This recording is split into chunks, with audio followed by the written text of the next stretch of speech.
Hello and welcome to Tuesday in Parliament, our look at the best of the day in the Commons and the Lords. On this programme, the government is to take stock before going ahead with a second stage of the inquiry into press regulation. Labour calls it a sad day. In effect, she is today announcing a consultation on whether the cover-up should be covered up. Yeah. Are the public hoodwinked by claims and counterclaims in referendums? No, you're misleading them with an atrocious lie. That's what this propaganda We are encouraging is. them to vote. You're hopelessly misleading them. The vote was about improving the quality of our democracy.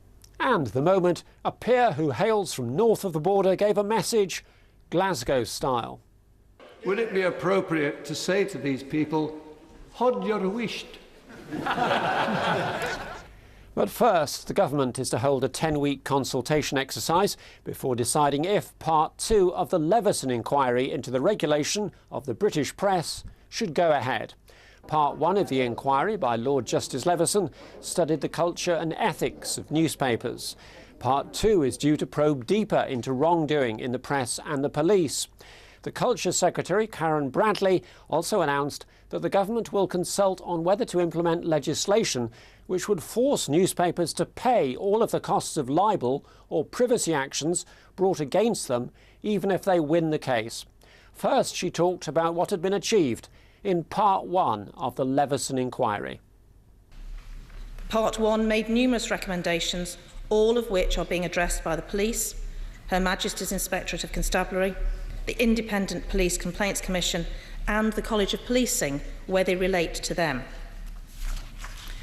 Given the extent of these criminal investigations, the implementation of the recommendations from Part 1 of the Leveson inquiry and the cost to the taxpayer of the investigations in Part 1, which is £43.7 million and £5.4 million respectively, the government is considering whether undertaking Part 2 is still in the public interest.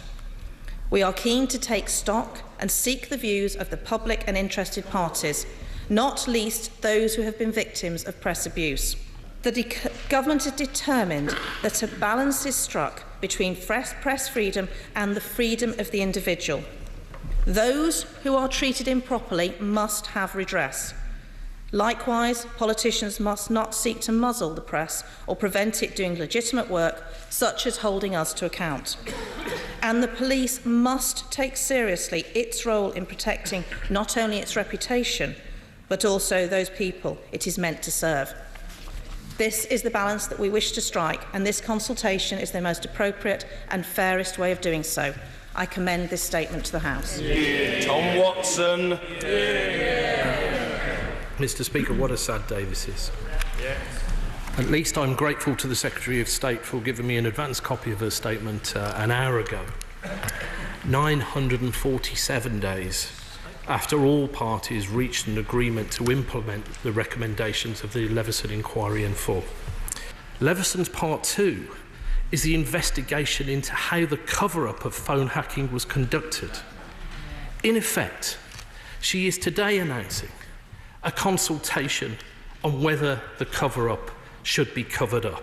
Yeah. And it's my view that the events of the past 5 years make Leveson 2 more urgent, not less. Has she spoken to the parents of Millie Dowler and the other victims of press intrusion? What is their view of these proposals? Do they think it passes the Prime Minister's test?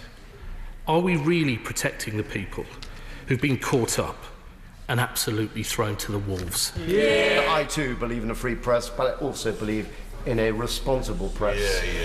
And would you not agree with me that one of the great virtues of the Leveson inquiry was that it took the whole issue, this whole contentious issue, out of the hands of politicians, and that by going for this consultation, to which she will respond, she is in danger of embroiling the politicians in the issue again, and that low-cost arbitration has to be part of the solution. Does the Secretary of State understand the difficulties that local newspapers face and recognise that the majority of the press, especially the regional press in Scotland, was not involved in the sort of malpractice which prompted the Leveson recommendations? It's important that we must balance respect for freedom of the press and the public desire for high standards, accuracy and transparency. Will she confirm that in considering how best to proceed, she will take account of the significant deterioration in the economic health of traditional media, which has taken place even since Leveson and is still leading to the closure of titles at both national and local level. And will she bear in mind that the real media giants of today, like Facebook and Google, are outside the scope of legislation and regulation altogether? Why doesn't she just do the right thing on behalf of the victims, commence the legislation that this House and the House of Lords have already passed, and do the right thing by the victims? What I said is that we're going to consult. It's a 10-week consultation. It's very clearly about Part 2 of the Leveson inquiry. Karen Bradley. The Home Secretary Amber Rudd has been accused of protecting the legacy of Margaret Thatcher by rejecting an inquiry into policing at the Orgreave Coke Works in South Yorkshire during the year-long miners' strike in 1984. The charge from Labour's Dennis Skinner came during an acrimonious urgent question on the issue in the House of Commons. Campaigners for a public inquiry into the so-called Battle of Orgreave say the gloves are off and they'll seek a judicial review of the decision. Ultimately, there were no deaths or wrongful convictions. In addition, the policing landscape and the wider criminal justice system have changed fundamentally since 1984, with significant changes in the oversight of policing at every level, including major reforms to criminal procedure, changes to public order policing and practice, stronger external scrutiny and greater local accountability. The Minister attended a positive meeting with campaigners in early September. We left it with a clear impression that it wasn't just whether there would be an inquiry, it was what form that inquiry was going to take. Indeed, the next day, the Times reported on its front page, Whitehall sources, saying that there would be an inquiry. Did the Home Secretary or her advisers authorise this briefing? And what changed after it was given? And in retrospect, does the Minister now concede that it was utterly cruel to give those campaigners false hope in that way? Mr. Speaker, yesterday we were hit with a bombshell, but today we dust ourselves down and we give notice to this government. We will never give up this fight. An angry exchange then followed on where blame lay in the miners' strike. I very much support the Home Secretary's decision. Unlike most of the people opposite bleating, I actually lived in South Yorkshire in a mining community during the time of the miners' strike and saw at first hand the bullying and intimidation that went on from the miners. People who didn't contribute to the strike fund had the windows done in. These people were trying to bring down the democratically elected government of the time, and they lost, and they need to get over it. Does the Minister understand that the Orgreave campaigners feel they have been led up the garden path by the Home Secretary? And does the Minister understand that the Home Secretary's proposition that because there were no deaths, because there were no convictions, and the cases only collapsed because the collusion by South Yorkshire officers was revealed, but because there were no deaths and because there were no convictions, injustice must stand. On this side of the House, we say to ministers that we will not let this issue go and that injustice will not be allowed to stand. Some of us didn't read accounts of the miners' strike from the benefits of living in London and an account in The Guardian. Some of us were there on a daily basis, reporting as I was for Central Television. Can I completely and totally agree with the very sensible decision of the Home Secretary? But if we were to have an inquiry, would my honourable friend agree with me, it might be into the funding and the activities of the National Union of Mine Workers, who on an almost daily basis bus thousands of their members into the county of Nottinghamshire, not only to bring down a democratically elected government, but also to thwart the democratic decision of the miners of Nottinghamshire to work. There's a very important issue raised by Orgreave, and it's this. It's the alleged political interference by the then UK government in operational policing. If political interference from the government took place in operational policing, this would be a deeply troubling matter and one of huge constitutional significance. Did the Home Secretary give this grave accusation consideration as part of her process in leading to her decision yesterday. We now know that the Thatcher government was going to close 75 pits and not 20. The truth is that this nasty party has now become the nasty government that is more concerned about preserving the Thatcher legacy than it is fighting for truth and justice. Thank you, Mr. Speaker. Well, I would say to the honourable gentleman that actually I think again he has interestingly interpreted what I've been saying this afternoon. What I've said very clearly is the decision around not having a public inquiry is based on looking at the wider public interest, which includes issues such as no wrongful convictions, no deaths, and importantly, the changing in police structure and behaviour seen partly by the last Labour government, but also predominantly by this government as well. The Home Office Minister, Brandon Lewis. Now, say the name Martin Luther King, and you probably think of his famous I Have a Dream speech from 1963. Much less remembered about the legendary American civil rights leader is the visit he made to Britain 4 years later. Martin Luther King was given an honorary doctorate in civil law at Newcastle University. In fact, Newcastle was the only British university to award Dr. Luther King an honorary degree. 5 months later, his life came to a brutal end when he was shot dead in Memphis. Dr. Luther King's 1967 visit has been the subject of a brief Westminster Hall debate.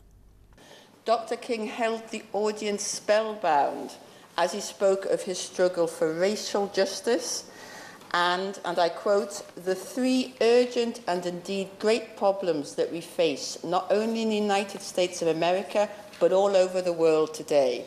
That is the problem of racism, the problem of poverty, and the problem of war. Only someone like Martin Luther King could help give me the inspiration to dream I could one day be the Member of Parliament for my hometown." And when the three great problems of racism, war, and poverty are still all too real for millions of people, I believe we all have a responsibility to take forward Dr. King's legacy. And to mark the upcoming 50-year anniversary of the degree ceremony, Freedom City 2017 will be celebrated across Newcastle and Gateshead. And I think Martin Luther King beautifully put it nicely when he said, "It may be true that the law cannot change the heart, but it can restrain the heartless. It may be true that the law cannot make a man love me, but it can restrain him from lynching me." And this is why on this side we push so much for equality legislation to move forward and continue to move forward until we have true equality in the world. It is important that we begin to commemorate the visit of one of the greatest African Americans, Martin Luther King, and his visit to Newcastle nearly 50 years ago. Martin Luther King came to Newcastle on the 13th of November 1967, as the Honourable Ladies said, to accept an honorary degree as a Doctor of Civil Law, given to him by the university. Today in Britain we can claim to be a successful multi-ethnic, multi-faith country. In recent years, members of African and Caribbean communities have achieved in many different areas, in business, sport, in the arts, in government and in this House. We know in that context that we still have a very long way to go. Remembering Martin Luther King. You're watching our roundup of the day in the Commons and the Lords. Still to come, will it be easy or difficult to strike new trade deals with Australia? Now, you may just possibly have noticed this summer's referendum on Britain's continued EU membership resulted in victory for Leave. But did the Leave campaign win fairly and squarely? Some politicians take the view the public were being fed highly exaggerated and even false information. A committee is now looking at the lessons of the EU referendum. At its latest session, Labour's Paul Flynn first recalled some of the claims made during the 2011 referendum on whether we should have a different electoral system, the alternative vote, at general elections. I've mentioned, if you were here, and I mentioned the prominent poster that I saw on Vauxhall Bridge, which said that alternative vote will cost money. Therefore, the government will cut the amount of money they give to special baby units in hospitals and cut the protective equipment that our soldiers in Afghanistan were using. Your memory is defective, sir. It said no such thing. Oh, yes, it did. It didn't. It said no. Oh, no. My memory is perfectly right. That was the. And I say I pass this daily on my way into work. If you're referring back to the AV referendum in 2011, firstly, your memory is defective. I never signed the poster that put it in those Order. I mean, before we go on, you've asked the question. You've asked the question. Yes, well, I've got in front of me. He needs a bulletproof vest, not an alternative vote system. Correct. That's an advert that you put out, suggesting that anyone voting for AV wants to imperil the lives of our soldiers in Afghanistan. We're inviting the voter to make a choice. One about babies. Okay, Mr. Norton. I believe someone once said something about the language of priorities. We're inviting the voters to consider their priorities. Which would they rather money was spent on? No, you're misleading them with an atrocious lie. That's what this propaganda We are encouraging them to vote. You're hopelessly misleading them. The vote was about improving the quality of our democracy, and both sides lied on that. If we take to this referendum, I mean, are you happy that the public, they weren't told that the pound is going to lose 17% of its value, but they were definitely told that there was going to be £350 million extra per week for the health service. Aren't you ashamed of that? William, I'm sorry. What do you call that? Okay. You do apologise. Mr. Elliott. I think I would defend every aspect of the Vote Leave campaign. You know, if you take the issues in turn, the issue about 350 million, the point we were raising there was basically who controls how taxpayers' money is spent. Should we depend on the snapshot of a vote for one day based on all kinds of wild propaganda, or should the decision be taken by government when it's clear what the results of that vote are, and on sober reflection, and then the government should be in charge, not the snapshot of a referendum on one day? Well, I think in this case the government is going to make the decision about Brexit, and Theresa May has been very, very clear that Brexit does mean Brexit, so we will be leaving the European Union. So the government is implementing the will of the people, and we're happy with that. Isn't it right that the public, when they realise the results of this vote that was taken on the 23rd of June, should be subject to second thoughts when they realise what its implications are? Well, I don't think that should be the case. I don't think there should be a second Can I read referendum. just what a real person said? Can I ask Mr. Norton to answer the question? Mr. Flynn, your concern is that a momentous decision of this nature, with such importance for blah, blah, blah, was taken on a snapshot single day. You were elected on a snapshot single day, sir. Do you think that your constituents should... No, I wasn't. I was elected on a snapshot on 7 days. I was elected 7 times. But you know perfectly well, you're only as good as your last election. I find that much more convincing, and not on the basis of untruths. So, I mean, I'm happy to accept my election. Mr. Flynn. Can I give you an example of a lorry driver on LBC, which I'm sure you listen to, talking to James O'Brien. I listen to them avidly every day. Oh, indeed, excellent. Well, James O'Brien, the splendid James O'Brien, the lorry driver said, look, I finally found the backbone to admit that he changed his mind over voting to leave, realising the detrimental fact harmed the life of his 13-year-old son and the evidence of many others who realised they'd been lied to. Broken promises that had been conned by a single phrase, taking back control.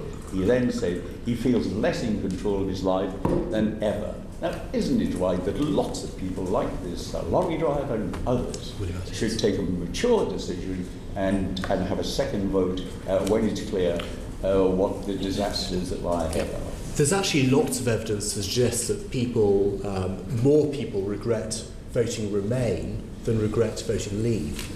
So actually, were the referendum to be run again, actually the Leave vote would be higher. Matthew Elliott.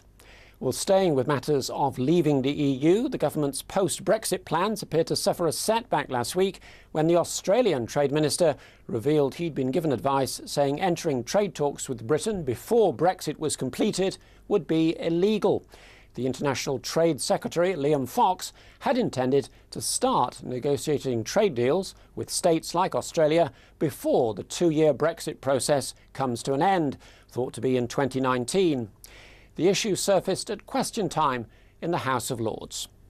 Does she believe that the process of undertaking negotiations for trading arrangements with all the other countries in the world is going to take place quickly after this country leaves the European Union? And is there not a real danger of a very unsatisfactory and dangerous limbo arising in most cases? And what is the government going to do about that? Well, my Lords, we're doing absolutely everything we can to achieve a smooth transition with no gap.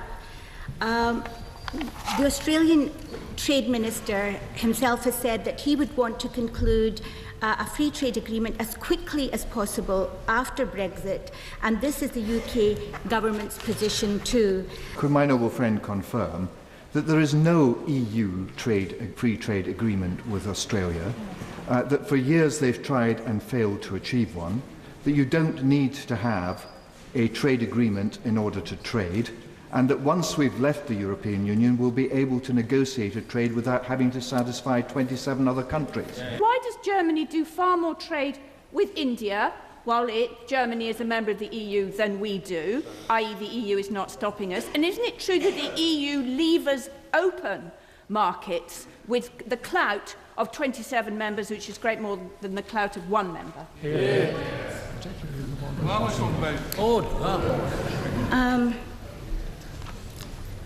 All I can say is that the UK remains committed to being a world leader in free trade. Would my noble friend tell me what estimate she has made of the additional trade which would be available in value to the United Kingdom by a free trade agreement or an agreement under very special arrangements with Australia that is not now available to us as a member of the world's largest trading community, the European Union?